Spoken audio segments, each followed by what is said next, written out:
This is KOSLANS STUDIO, where emotions come alive and every story speaks to the soul. It all started in a small Nigerian town, peaceful, warm, and full of laughter. Amara, a young woman with dreams larger than life, lived with her widowed mother. Their little shop by the roadside was their only source of survival. Every morning, the sweet aroma of fried buns and pap attracted passers-by. One of those passers-by was Emeka, a gentle young man who just got a teaching job at the local secondary school. Every day, he'd stop by a small snack, and greet Amara with a shy smile. What started as casual greetings slowly grew into deep affection.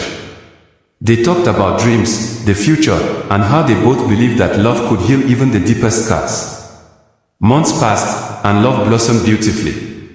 Emeka and Amara became inseparable. He promised to marry her after he completed his one-year savings plan. They even fixed a date, December 15th. Amara's mother was proud. At last, she said, "Someone will love my daughter as much as I do." But fate, cruel, unpredictable, and unmerciful, had other plans. It was a bright morning. Amara was arranging goods in the shop when her phone rang. The caller's voice trembled. "Are you Amara? Please come to St. Luke's Hospital, it's about Emeka." Her hands shook. She rushed out, barefooted, heart pounding louder than the running crowd. When she reached the hospital, her world collapsed. Emeka had been in a terrible accident. The driver of the taxi he boarded lost control on a slippery road. Amara screamed. She held his cold hand, begging him to wake up.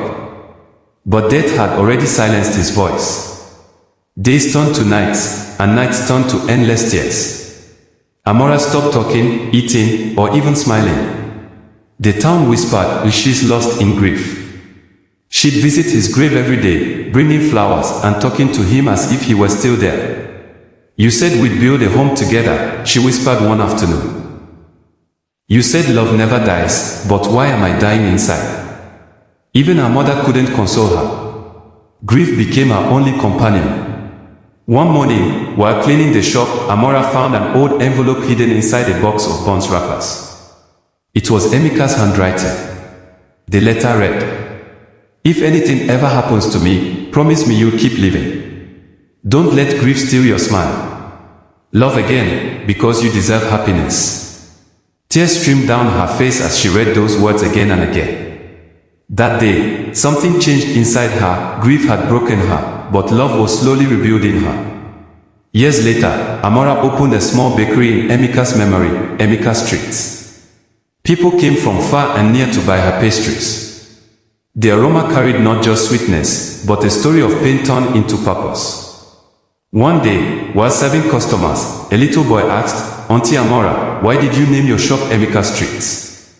She smiled gently and said, "Because every bite reminds me that love can live even after loss. Grief is no." You've been watching KOSLANS STUDIO, stories that touch your soul and heal your heart. Don't forget to like, comment, and subscribe.